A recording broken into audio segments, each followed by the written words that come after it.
আসসালামু আলাইকুম। Hello viewers, কেমন আছেন সবাই? আলহামদুলিল্লাহ ভালো আছি।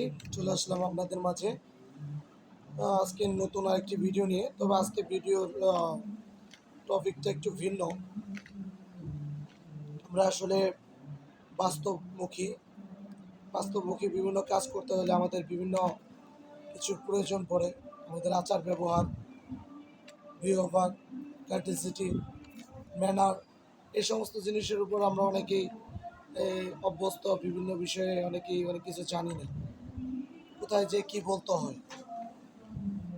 আসলে এই বিষয় নিয়ে আমার একটা ভিডিও, তো আমার মনে হয় আপনাদের কাছে ভালো লাগবে ভিডিওটি।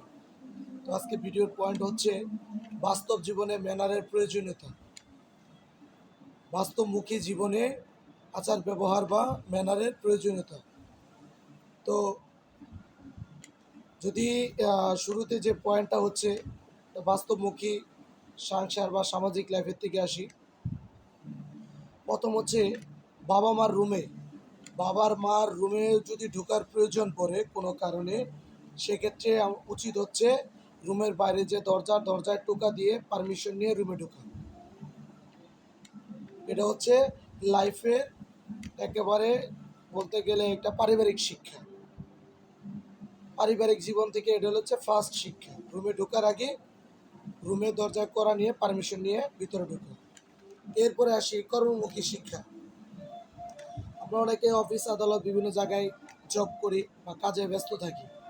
কোনো একটা জায়গায় আমাদের যখন মিটিং থাকে এই মিটিংয়ে আমরা যখন কোনো দেরিতে আসি বা লেট করে আসি, তখন ওই মিটিংয়ে যে কোনো কথা বলবো না, কোনো কাশি দিব না, কোনো মুভমেন্ট অন্য ধরনের করব না। আমরা সরাসরি কী করব, মিটিংয়ে সবার মধ্যে অ্যাড হয়ে যাব। এতে করে কি হবে, আপনি ওইখানে যে যখন কাশি দিবেন বা কথা বলবেন, তাহলে মিটিংয়ে যে সমস্ত সদস্যগুলো আছে তারা তাদের অ্যাটেনশনটা আপনার দিকে চলে যাবে। আপনার বসের বা স্যারের দিকে না যেয়ে আপনার দিকে চলে যাবে। এখানে মিটিংয়ের পরিবেশটা নষ্ট হয়ে যাবে। এরপরে আরেকটা পয়েন্ট হচ্ছে কোনো স্যার কিংবা বসের নিকট আমাদের প্রয়োজনে বিভিন্ন সময় বিভিন্ন ছুটির প্রয়োজন পড়ে, বা আমাদের অনেক চাওয়া বা পাওয়া থাকতে পারে স্যারদের উপর। সেক্ষেত্রে আমরা চেষ্টা করব তাদের সাথে আমাদের এই চাওয়া পাওয়াগুলো বা আমাদের এই ছুটিগুলো চাওয়ার আগে ফার্স্ট আমরা দেখব তাদের মুড কীরকম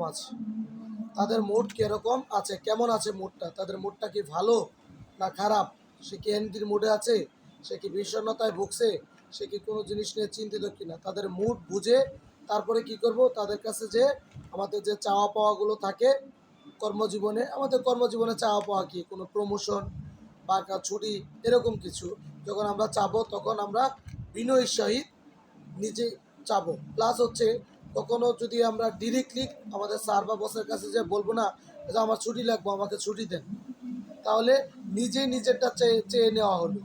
কথাটা এমনভাবে বলতে হবে যে আমি একটু অসুবিধা বা কোনো প্রবলেমে ভুগতেছি, যদি আমাকে একটা ছুটির ব্যবস্থা করে দেন স্যার, আমার জন্য উপকৃত হবে। আমি কথাটা যদি এভাবে বলি, একই কথা ডিরেক্টলি আমার ছুটি লাগবে, আমাকে ছুটি দেন, এভাবে বলা, আর আমি একটা প্রবলেমে পড়েছি স্যার, যদি আমাকে একটু হেল্প করেন তাহলে আমার জন্য উপকার হবে। আমাকে যদি একদিন ছুটির ব্যবস্থা করে দেন, তাহলে আমি আপনার উপর চিরকৃতজ্ঞ থাকবো। কথাগুলো যদি এরকম হয়ে যায়, তাহলে বস আপনার প্রতি স্যাটিসফাই থাকবে। প্লাস হচ্ছে আপনার ছুটিটা হয়ে যাবে, বা আপনার অন্য কোনো চাওয়া পাওয়া থাকলে সেটা হয়ে যাবে।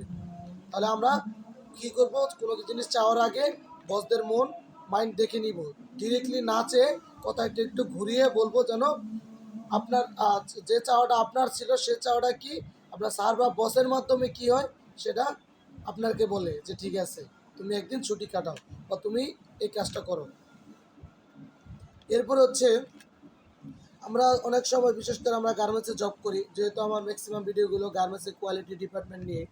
আমরা গার্মেন্টসে যখন জব করি, তখন আমরা অনেক সময় অনেক কাজে বা বিভিন্ন প্রয়োজনে আমাদের ইন্সপেকশন রুমে যেতে হয়। ইন্সপেকশন রুমে অনেক সময় অনেক ফরেনার থাকে কিংবা বায়ার থাকে। তাদের মুভমেন্ট প্লাস হচ্ছে তাদের মানসিকতা বিভিন্ন রকম থাকে। অনেকেই ইজিভাবে, অনেকেই আবার এই জিনিসটা মাইন্ডে নেয়। সেক্ষেত্রে বায়ার ফরেনের সাথে কথা বলে বা ভিসিতে থাকে, ওই মুহূর্তে যদি আপনি সরাসরি পারমিশন না নিয়ে ডিরেক্টলি ঢুকে যান, তাহলে তারা যদি কোনো ভিডিও কনফারেন্সিংয়ে থাকে বা কোনো কাজে ব্যস্ত থাকে বা থাকে, সেক্ষেত্রে আপনার উপর একটা নেগেটিভিটি চলে আসবে বা ক্ষিপ্ত হয়ে যেতে পারে। সেক্ষেত্রে আমাদের উচিত হচ্ছে কি ইন্সপেকশন রুমে যাওয়ার আগে কি করতে হবে, অবশ্যই দরজায় টোকা দিয়ে পারমিশন নিয়ে রুমে ঢোকা। এরপর হচ্ছে সিনিয়র স্যার বা বসের রুমে কোনো প্রয়োজনে যদি ঢোকার প্রয়োজন পড়ে, তাহলে কি করতে হবে, দরজার বাইরে পারমিশন নিয়ে তারপরে রুমের ভিতরে ঢোকা। এগুলো হচ্ছে ম্যানার। এরপর হচ্ছে ঢোকার আগে বাইরে থেকে দেখতে হবে বস বা স্যারের মন মাইন্ডটা কীরকম আছে, তারপরে কি করতে হবে, রুমে ঢুকতে হবে। এরপরে আরেকটা কথা হচ্ছে, কোনো বস বা স্যারদের সাথে কথা বলতে হবে বলে গলার স্বর নামিয়ে, মানে ভয়েসটা অল্প করে বিনয়ের সহিত কথা বলতে হবে। তাদের সামনে চিল্লানি চেঁচামেচি বা উচ্চ ভয়েসে কথা বলা যাবে না। যদি আপনি উচ্চ ভয়েসে কথা বলেন তাদের সামনে, তাহলে তা আপনার প্রতি তার একটা নেগেটিভিটি চলে আসে। স্যার বা বসের কোনো কথা বা আদেশ দিলে সাথে সাথে কি করবেন না, এক্সকিউজ বা আর্গুমেন্ট করবেন না। আপনার স্যার বা বস আপনার কোনো একটা কাজ দিছে, এই কাজটা করার জন্য সাথে সাথে আপনার হাজারো প্রবলেম থাকতে পারে, হাজারো কোনো এক্সকিউজ আপনার ভিতরে থাকতে পারে, কিন্তু আপনার স্যার বা বস সাথে যে কথাটা বলবে সাথে সাথে এই কথার সাথে সাথে এক্সকিউজ কিংবা আর্গুমেন্ট করবেন না। যখন এক্সকিউজ কিংবা আর্গুমেন্ট করবেন, তখন হয়তো বা বস বা স্যার আপনার প্রতি রেগে যেতে পারে বা আপনার প্রতি একটা নেগেটিভিটি তার ভিতরে চলে আসতে পারে। সেক্ষেত্রে চেষ্টা করবেন ওই মুহূর্তে সাইলেন্ট থেকে পরবর্তীতে কি করবেন, কিছুক্ষণ পর সাইলেন্টলি তার কাছে বিনয়ের সহিত বলতে পারবেন যে স্যার এটা এইভাবে না, এইভাবে করলে মেবি ভালো হতো, বা আপনার আদার্স কোনো প্রবলেম থাকলে সেটা নিয়ে আপনি স্যারের সাথে ওপেন ডিসকাস করতে পারেন। প্রয়োজনে আরেকটি কথা হচ্ছে, প্রয়োজনে শুনবেন বেশি, বলবেন কম। মনে রাখবেন, আমাদের গ্রাম্য ভাষায় একটা উদাহরণ দেয়, কয়জন বড় না, 6জন বড়। মানে কি, যে সহ্য করতে পারে সে বড়, যে বলতে পারে সে বড় না, সে জ্ঞানী না। সিনিয়র স্যার বা বসের কাছে কখনো নিজের প্রমোশনের জন্য নিজেই তার কাছে যে বলবেন না যে স্যার আমার প্রমোশন লাগবে, স্যার আমার বেতন দরকার বেশি, স্যার আমার বেতন বাড়ান। এভাবে বললে কী হবে, আপনার প্রতি তার একটা নেগেটিভিটি চলে আসবে যে কাজ করে না, কাজ বাদে কী করে সবসময় নিজের জন্য ব্যস্ত থাকে, কোম্পানির জন্য চিন্তা করে না, এরকম একটা নেগেটিভিটি চলে আসবে। সেক্ষেত্রে আপনি চেষ্টা করবেন কি, এভাবে কথা না বলার জন্য আপনি এমন কাজ করবেন, এমন অ্যাক্টিভিটিস দেখাবেন, প্রোঅ্যাক্টিভ করবেন, ও আপনার স্যার বা বস আপনার যে কাজটা দিছে সেই কাজটা করেও এই কাজের পরবর্তীতে আপনার স্যার বা বস আপনাকে কি বলতে পারে সেটা বুঝে আপনি প্রোঅ্যাক্টিভলিভাবে যদি আপনি কাজ করেন, সেই কাজের মাধ্যমে আপনার বস বা স্যারকে কী করতে হবে, স্যাটিসফাই করতে হবে। তখনই আপনার বস বা আপনার স্যার আপনার জন্য কি করবে, প্রমোশনের জন্য ব্যবস্থা করবে বা আপনার বেতন বৃদ্ধির জন্য ব্যবস্থা করবে।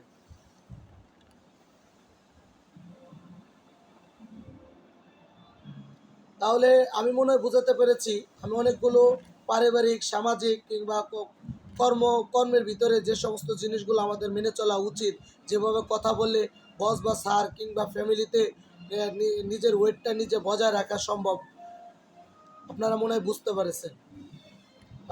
আমার এই ভিডিওটা আপনাদের কেমন লাগলো অবশ্যই কমেন্টসে জানাবেন, আর পরবর্তীতে কোন ধরনের ভিডিও চান সেটাও কমেন্টসে জানাবেন। চ্যানেলে যারা নতুন আছেন অবশ্যই আমার চ্যানেলটা সাবস্ক্রাইব করবেন। ভালো থাকবেন সবাই, দেখা হবে নতুন কোনো ভিডিওতে। আসসালামু আলাইকুম।